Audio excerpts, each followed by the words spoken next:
आज रोजी पोखरे महाराज आणि त्यांचा संस्थेतील शिक्षक प्रीतम कदम या दोघांवरही 2 गुन्हे दाखल झाले होते।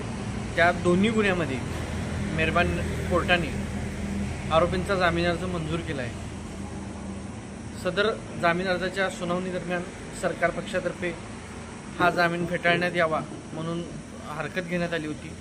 पीडित आणि फिर्यादी यांच्यातर्फे देखील वकिलांनी युक्तिवाद करून हा जामीन फेटाळण्यात यावा असं प्रतिपादन मेहरबान कोर्टासमोर दिलं होतं। परंतु या घटनेमागील वास्तव आम्ही मेहरबान कोर्टासमोर मांडण्याचा प्रयत्न केला आणि आज रोजी पोखरे महाराज आणि त्यांच्या संस्थेतील शिक्षक प्रीतेश कदम या दोघांचाही जामीन मेहरबान कोर्टाने अटी शर्तींसह मंजूर केला आहे। सध्या सदर प्रकरण हे अद्याप न्यायप्रविष्ट असल्यानं आणि पोक्सो कायद्याशी निगडीत असल्यामुळं त्याच्यावरती विस्तृत भाष्य करणं उचित होणार नाही।